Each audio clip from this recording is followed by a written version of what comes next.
Hello world, Shelly here, and today we are going to take a trip through my trash. These are my empties for the month of May. I will tell you what I've got in here, what I have used up this month, and whether or not I will repurchase these items. I used to think empties were totally disgusting because who wants to see someone else's trash? But I realized as time went on that they're one of the best ways to find out a really solid opinion of a product, because the person that got through that amount of product probably has an opinion, and it's probably pretty well formed. So that's why I decided to start sharing my empties with you guys. I don't do it monthly, or I do it whenever I have enough things to fill up my little drawer here. So we're at that time, and let's kick it off with the Real Techniques Deep Cleansing Gel. This is a brush cleanser, and I like the cleanser itself. I'm not going to repurchase, and let me explain why. This bottle is super hard plastic. The formula of the cleanser is a gel-like consistency, which is good when I compare it to like my Dr. Bronner's soap, which I really like, but it's such a thin, watery consistency that like it soaks a ton into the sponges. This is more of a gel, so you can squeeze a little bit out and then spread it all over the sponge and not have it just sink right in. So in terms of cleaning my sponges with it, I really like this stuff. But the problem is, because it's a thick formula, you have to really shake it. And then once you get all the product to the top, the bottle is so hard to squeeze that it's really hard to get product out, especially if you have achy hands. Like I had a cold and I was trying to clean all my brushes because I was like, I'm miserable anyway, I might as well clean my brushes. And I couldn't squeeze it because my joints were so achy because I was sick. I can only imagine if you've got arthritis or anything else that it would be really hard to squeeze this bottle.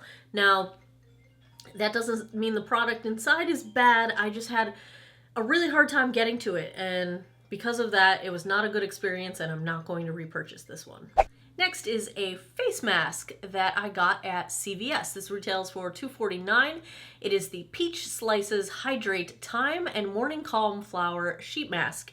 This is part of the K-Beauty section at CVS, and I have never fallen in love with a paper sheet mask or a cotton sheet mask as quickly as I did with this one. It smells like divine relaxation. It smells so good, but it's not a thick perfumey smell. I really don't like heavily fragranced things in most cases, but this smelled so wonderful that I'm going to go out and buy a bunch more. I just tried this 2 nights ago, very recently, and I was like, I need to go get more of these.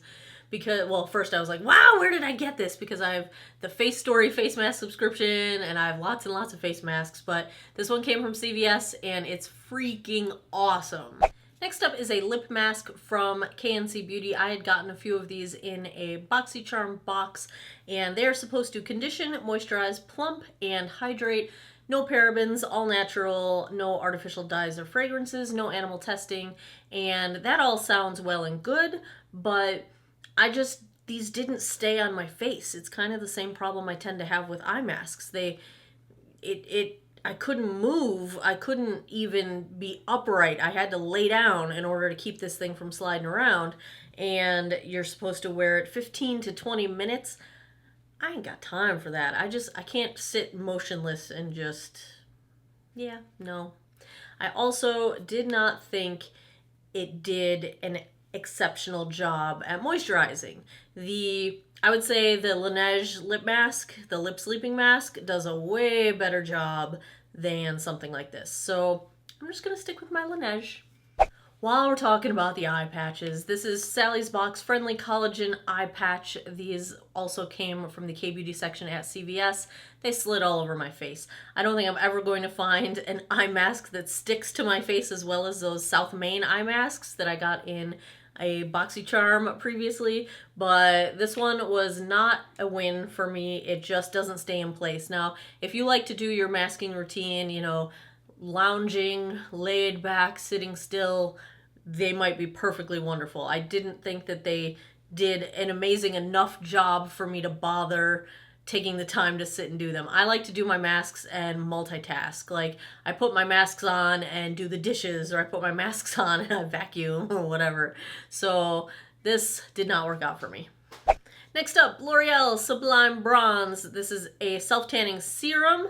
I have this in the shade Medium Natural Tan. It says it should last up to 2 weeks. It doesn't last quite that long, 7 to 10 days maybe. And I do like this stuff. It's a somewhat warm toned self-tan shade that you end up with, but it is not orange. I have fair skin, so when I do self-tan, I very easily turn Oompa Loompa. This does not turn me orange. I like it because you apply it and then you don't have to wash it off. You just apply it and you go and you're done. And that is easy. It's much easier than the 3-hour or the 8-hour self-tanners that you have to wash off after a certain amount of time. And I just think it's really easy to apply. It's really quick. It doesn't streak. It is simple in the sense that you can kind of just slap it on pretty quickly and you don't have to worry about, you know, super duper precision, because as long as you get a nice even coat everywhere, you know, if it doesn't look perfect the moment you walk out the door with it, it's still fine. It also looks fine as soon as it dries down. You can wear shorts, you can go out. It doesn't look strange. It's not an odd color. There's no weird undertone to it. It just looks very natural and nice, and I like it. I have already repurchased 2 bottles. Next I have a sample of Philosophy's Micellar water. And you guys know I'm absolutely in love with my Garnier Blue Capped Waterproof Remover Micellar water, and you're just gonna have a really hard time convincing me that it's worth spending more than the $7 or $8 that I can get a Garnier bottle for. I mean, on sale I can get them for $4.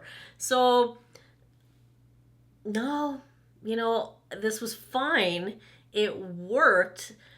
It just didn't work any better than my Garnier, and actually it didn't work quite as well on waterproof mascara, so not going to spend the money on this one. I finished up my little mini travel size of my Drunk Elephant TLC Fram Boost. This is the Glycolic Night Serum. I already have the large giant bottle of this. This is my nightly night serum, and I love this stuff. It's already been repurchased. I will continue repurchasing it. Absolutely love Drunk Elephant skincare. They make up probably a majority of the products that I use in my skincare routine. Really, the only things I use that aren't Drunk Elephant are because Drunk Elephant doesn't make that particular product. So that is my Glycolic. Yes, it has been repurchased. Also in skincare, I finished up my Green Apple Age-Defy serum from Juice Beauty. I did a whole video testing out Juice Beauty's Age-Defy Green Apple kit for 4 weeks, 6 weeks? Now I can't remember, but I will link it up here if you guys missed it. And part of the claims of that kit are that it improves skin tone and decreases dark spots. I found that to be definitely true. My video has close-up before and after photos of that. This stuff did help to fade my dark spots. And of all of the pieces of that kit that I was using, I believe that this serum is the primary motivator of the most change in my skin. So I do have this listed in my favorites to purchase the full size of. I plan to do that. I think it really did a good job for my skin, and it works. I went through another Physicians Formula 2-in-1 Eye Booster Ultra Black. This is my favorite liquid liner from the drugstore. It is a straight up dupe both in the formula and the brush tip for the Kat Von D tattoo liner in Trooper. I use this 99% of the time just to save my Kat Von D liner for special occasions, but I love this stuff. They recently repackaged it and the name changed a little bit. It's still very similar. Eye Booster 2-in-1 Lash Boosting Eyeliner Plus Serum, but the package is a little bit different, and don't be alarmed, the formula is exactly the same, thank goodness. If I was paying attention, I would have done the micellar water right after the other micellar water. This is my favorite. I actually have gone through 2 of these since my last Empties video, and it's from Garnier. It's the Skin Active Micellar Cleansing Water. This is the blue capped all-in-one with waterproof mascara as well. I just find that this one works better than the pink cap for me. I think there's a third kind that just came out and I haven't tried it yet, but I probably won't because I love this one so much. I use this to remove my eye makeup, and then like the first pass of removing makeup at night. It's got no oil, no alcohol, no fragrance, and the thing I like most is that it doesn't sting or get cloudy or anything when I happen to get it in my eyes, because I'm very clumsy and I get things in my eyes all the time.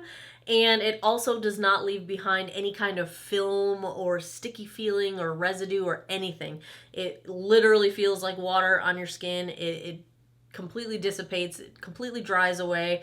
You don't feel anything. So that's what I love about it. I've tried a couple other drugstore micellar waters that felt like they had a film, or if I got them in my eye, it was stinging, and nope, just gonna stick with my Garnier.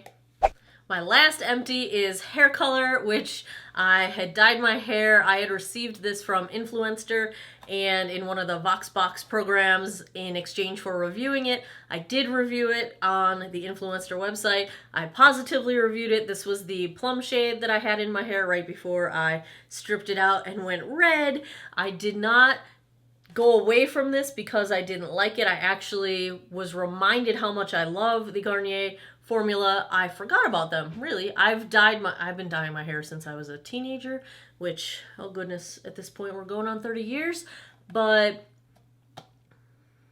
oh god, yeah, it's been like, I've been dyeing my hair for like 28 years.